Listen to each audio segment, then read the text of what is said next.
नमस्कार। आकाशवाणी से दोपहर समाचार के साथ मैं लवलीन निगम।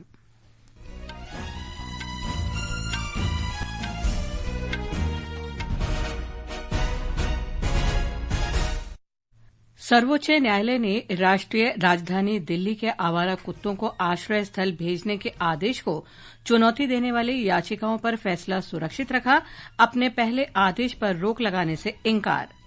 सरकार ने देश के प्रति विशिष्ट सेवा के लिए 1000 से अधिक कर्मियों को वीरता और सेवा पदक देने की घोषणा की। राष्ट्रपति द्रौपदी मुर्मू 79वें स्वतंत्रता दिवस की पूर्व संध्या पर आज राष्ट्र को संबोधित करेंगी। देश आज विभाजन विभीषिका स्मृति दिवस मना रहा है। इस दिन 1947 में भारत के विभाजन के दौरान प्राणों की आहुति देने वालों को श्रद्धांजलि दी जाती है। यूरोपीय नेताओं ने अमेरिका के राष्ट्रपति डोनाल्ड ट्रंप से शुक्रवार को अलास्का में रूस के राष्ट्रपति व्लादिमीर पुतिन के साथ यूक्रेन शांति पर एक तरफा समझौता न करने का आग्रह किया और देश के उत्तरी तथा पूर्वी भागों में मूसलाधार बारिश से तबाही। बिहार, पंजाब, हिमाचल और उत्तराखंड में नदियां उफान पर।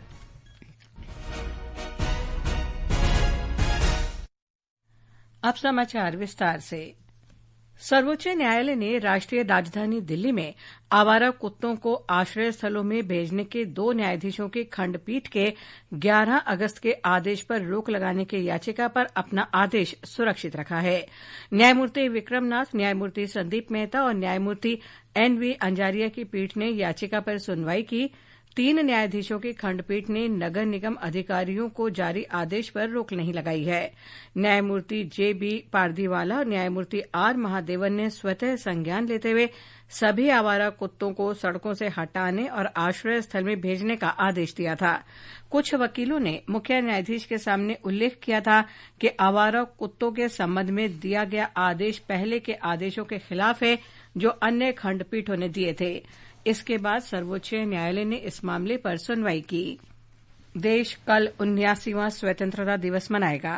प्रधानमंत्री नरेंद्र मोदी इस अवसर पर दिल्ली में लाल किले की प्राचीर से राष्ट्रीय ध्वज फहराएंगे और राष्ट्र को संबोधित करेंगे। वर्ष 2047 तक विकसित भारत के सरकार के दृष्टिकोण के अनुरूप इस वर्ष स्वतंत्रता दिवस समारोह का विषय नया भारत है। एक रिपोर्ट। इस वर्ष स्वतंत्रता दिवस समारोह के दौरान ऑपरेशन सिंदूर की सफलता का उत्सव मनाया जाएगा। निमंत्रण पत्रों पर ऑपरेशन सिंदूर का लोगो और चिनाब पुल का वाटर मार्क भी अंकित है। लाल किले में होने वाले समारोह में शामिल होने के लिए विभिन्न क्षेत्रों से लगभग 5000 विशिष्ट अतिथियों को आमंत्रित किया गया है। इनमें स्पेशल ओलंपिक 2025 का भारतीय दल, अंतर्राष्ट्रीय खेल स्पर्धाओं के विजेता और खेलो इंडिया पैरा गेम्स के स्वर्ण पदक विजेता शामिल हैं। नागरिकों में देशभक्ति की भावना को बढ़ावा देने के लिए स्वतंत्रता दिवस समारोह की शाम पहली बार देश भर में कई बैंड प्रस्तुतियां आयोजित की जाएंगी। समाचार कक्ष से आनंद पाठक। राष्ट्रपति द्रौपदी मुर्मू 79वें स्वतंत्रता दिवस की पूर्व संध्या पर आज राष्ट्र को संबोधित करेंगी। ये संबोधन शाम 7 बजे से आकाशवाणी के सभी राष्ट्रीय नेटवर्क पर प्रसारित होगा। ये दूरदर्शन के सभी चैनलों पर हिंदी और अंग्रेजी में प्रसारित होगा।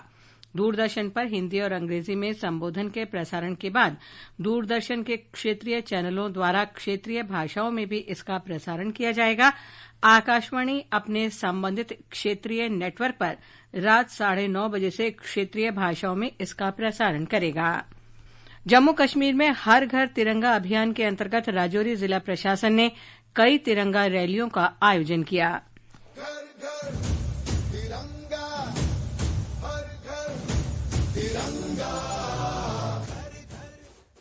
इस बीच महाराष्ट्र में राष्ट्रव्यापी हर घर तिरंगा अभियान के अंतर्गत विभिन्न कार्यक्रम आयोजित किए जा रहे हैं। हर घर तिरंगा अभियान के अंतर्गत महाराष्ट्र के विभिन्न जिलों में तिरंगा रैलियां निकाली गईं। स्कूलों में विशेष सजावट, रंगोली, चित्रकला, भाषण और निबंध प्रतियोगिताएं आयोजित की जा रही हैं।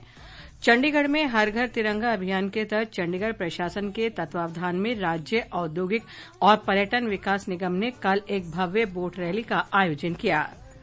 सूचना और प्रसारण राज्य मंत्री डॉक्टर एल मुरुगन ने कहा है कि भारत 2047 में एक आर्थिक महाशक्ति बन जाएगा।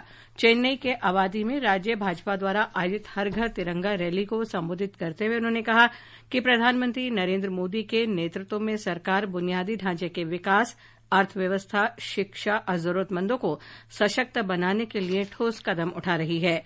उन्होंने कहा कि सरकार की पहलों से गरीबी रेखा से नीचे रहने वाले 25 करोड़ गरीब लोगों का उत्थान हुआ है। स्वतंत्रता दिवस के अवसर पर पुलिस, अग्निशमन, होमगार्ड, नागरिक सुरक्षा और सेवाओं के कुल 1090 कर्मियों को वीरता और सेवा पदक से सम्मानित किया जाएगा। गृह मंत्रालय ने कहा है कि 233 कर्मियों को वीरता पदक, 99 कर्मियों को विशिष्ट सेवा के लिए राष्ट्रपति पदक और 758 कर्मियों को सराहनीय सेवा के लिए पदक से सम्मानित किया जाएगा। सीमा सुरक्षा बल ने बताया है कि स्वतंत्रता दिवस के उपलक्ष्य में 16 वीर सीमा प्रहरियों को ऑपरेशन सिंदूर के दौरान उनके अदम्य साहस और कृत संकल्प के लिए वीरता पदक से सम्मानित किया जाएगा। असम सरकार ने कल होने वाले स्वतंत्रता दिवस समारोह से पहले सुरक्षा बढ़ा दी है। मुख्यमंत्री हेमंत बिस्वा शर्मा कल सुबह 9 बजे गुवाहाटी में खानपाड़ा में राष्ट्रीय ध्वज फहराएंगे। प्रतिबंधित उग्रवादी गुट अल्फा के राज्य में पूर्ण बंद के आह्वान और लोगों से स्वतंत्रता दिवस समारोह का बहिष्कार करने की उसकी अपील को देखते हुए सुरक्षा कड़ी कर दी गई है। पंजाब में शांतिपूर्ण स्वतंत्रता दिवस समारोह सुनिश्चित करने के लिए सुरक्षा बढ़ा दी गई है और सभी फील्ड यूनिट को हाई अलर्ट पर रहने के निर्देश दिए गए हैं। 1500 कर्मियों वाले लगभग 250 पुलिस बल किसी भी स्थिति से निपटने के लिए राज्य भर में तैनात किए गए हैं। ये समाचार हमारी वेबसाइट www.newsonair.gov.in और हमारे न्यूज ऑन एआईआर ऐप पर भी उपलब्ध हैं। दोपहर समाचार में आपका फिर स्वागत है। आज विभाजन विभीषिका स्मृति दिवस है। इस दिन 1947 में भारत के विभाजन के दौरान लोगों के पीड़ितों और कष्टों को याद किया जाता है। एक रिपोर्ट। इस दिन राष्ट्र उन सभी लोगों को श्रद्धांजलि अर्पित करता है जिन्होंने वर्ष 1947 में विभाजन के दौरान अपने प्राणों की आहुति दे दी। एक सोशल मीडिया पोस्ट में प्रधानमंत्री नरेंद्र मोदी ने कहा कि ये दिन हमारे इतिहास के उस दुखद अध्याय के दौरान अनगिनत लोगों द्वारा झेले गए दर्द की याद दिलाता है। श्री मोदी ने कहा कि ये दिन हमारे देश को एक सूत्र में पिरोने वाली सद्भाव के बंधन को मजबूत करने की हमारी स्थायी जिम्मेदारी की भी याद दिलाता है। देश के विभाजन के कारण अपनी जान गंवाने वाले और अपनी जड़ों से विस्थापित हुए सभी लोगों को श्रद्धांजलि अर्पित करते हुए 2021 में सरकार ने हर साल 14 अगस्त को उनके बलिदान के उपलक्ष्य में मनाने का निर्णय लिया था। अमन की रिपोर्ट के साथ समाचार कक्ष से मैं आकर्षिता सिंह। गृह मंत्री अमित शाह ने आज विभाजन के विभीषिका में शहीद हुए लोगों को श्रद्धांजलि अर्पित की। सोशल मीडिया पोस्ट में श्री शाह ने कहा कि ये दिवस देश के विभाजन और उसकी त्रासदी से पीड़ित लोगों के दर्द को याद करके संवेदना व्यक्त करने का दिन है।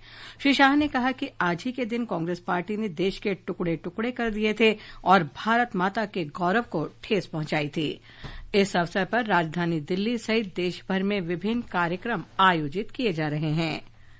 प्रधानमंत्री नरेंद्र मोदी ने कहा है कि जल जीवन मिशन ने नारी शक्ति के लिए बेहतर स्वास्थ्य सेवा सुनिश्चित की है। जल जीवन मिशन के 6 वर्ष पूरे होने पर सोशल मीडिया पोस्ट में श्री मोदी ने कहा कि एक ऐसी योजना है जो सम्मान और जीवन में बदलाव पर केंद्रित है। निर्वाचन आयोग ने आज बताया कि दावे और आपत्तियों की अवधि के 14 दिन बीतने के बाद भी बिहार में मतदाता सूची में विशेष गहन पुनरीक्षण प्रक्रिया के संबंध में किसी भी राजनीतिक दल द्वारा एक भी दावा या आपत्ति प्रस्तुत नहीं की गई है। हालांकि आयोग ने बताया कि ड्राफ्ट रोल के संबंध में मतदाताओं से सीधे तौर पर 23,557 दावे और आपत्तियां प्राप्त हुई हैं। उत्तर प्रदेश विधानसभा में 2047 तक विकसित उत्तर प्रदेश के लिए एक विजन डॉक्यूमेंट तैयार करने पर 24 घंटे की मैराथन चर्चा चल रही है। प्रदेश के मुख्यमंत्री योगी आदित्यनाथ ने विधानसभा को संबोधित किया। उन्होंने कहा कि आज उत्तर प्रदेश देश की ऊर्जा का केंद्र बिंदु बन गया है। पंजाब पुलिस ने विशिष्ट खुफिया सूचनाओं के आधार पर आज फिरोजपुर में बब्बर खालसा इंटरनेशनल के 2 गुर्गों को गिरफ्तार करके बड़ी आतंकी साजिश को सफलतापूर्वक नाकाम कर दिया। उनके पास से 2 हथगोले और 1 पिस्तौल बरामद की गई। सत्तारूढ़ राष्ट्रीय जनतांत्रिक गठबंधन की सहयोगी तेलुगु देशम पार्टी ने पुलिवेंदुला जिला परिषद प्रादेशिक निर्वाचन क्षेत्र उपचुनाव जीत लिया है। पार्टी उम्मीदवार लता रेड्डी 6,035 मतों के बहुमत से विजयी हुई। ये समाचार आकाशवाणी से प्रसारित किए जा रहे हैं। ताजा समाचार जानने के लिए आप हमारे social media handle X @EIR news Hindi को फॉलो कर सकते हैं।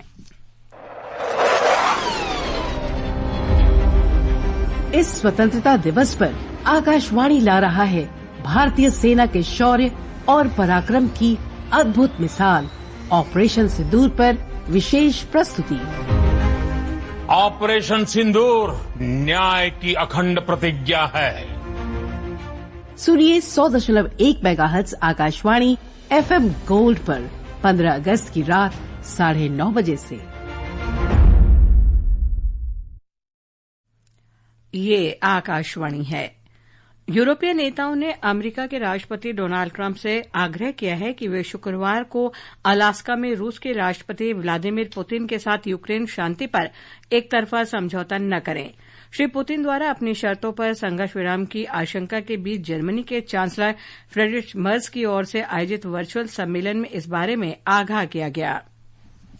इस सम्मेलन में अमेरिका के राष्ट्रपति डोनाल्ड ट्रंप, यूक्रेन के राष्ट्रपति वोलोदिमीर जेलेंस्की तथा यूरोपीय नेता उपस्थित थे। श्री ट्रंप ने नेताओं को आश्वासन दिया कि वे रूस के राष्ट्रपति के साथ होने वाली बैठक के परिणाम के बारे में उन्हें तुरंत जानकारी देंगे। अगर पुतिन के साथ बातचीत सकारात्मक रहती है तो श्री पुतिन और श्री जेलेंस्की के बीच तुरंत बैठक कराई जा सकती है। We had a very good call. President Zelensky was on the call. I would rate it a 10. No, it was always going to be I was going to meet with President Putin. And then after that, I'm going to call the leaders and I'm going to call President Zelensky and then I'll call probably in that order the leaders. There's a very good chance that we're going to have a second meeting which will be more productive than the first because the first is I'm going to find out where we are and what we're doing. उधर Shri Zelensky ने शुक्रवार को युद्ध विराम समझौता नहीं होने पर रूस के खिलाफ और कड़े प्रतिबंध लगाने का आग्रह किया है। समाचार कक्ष से प्रियंका अरोड़ा।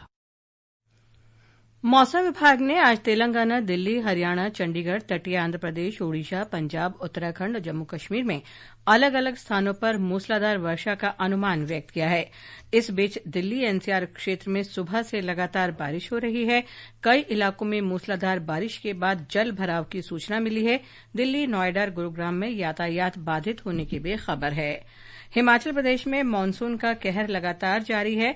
हमारे संवाददाता ने बताया है कि तेज बारिश, भूस्खलन और बादल फटने की घटनाओं ने सड़कों और बिजली आपूर्ति को बुरी तरह प्रभावित किया है।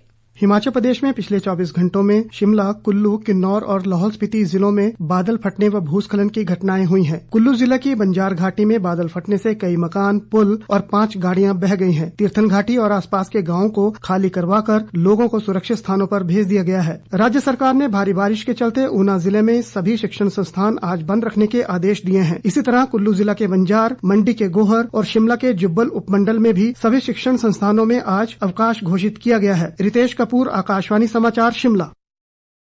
वहीं उत्तराखंड के अधिकांश हिस्सों में रुक रुक कर बारिश हो रही है।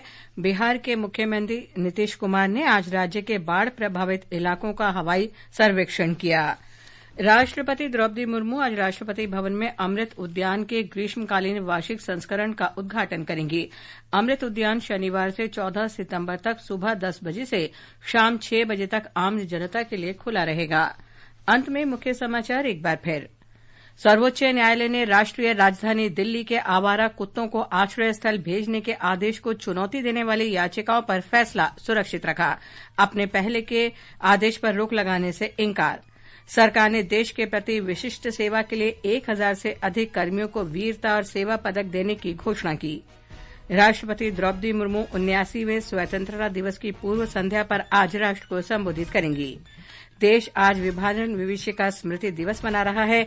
इस दिन 1947 में भारत के विभाजन के दौरान प्राणों की आहुति देने वालों को श्रद्धांजलि दी जाती है और देश के उत्तरी तथा पूर्वी भागों में मूसलाधार बारिश से तबाही। इसके साथ ही दोपहर समाचार का ये अंक समाप्त हुआ। नमस्कार।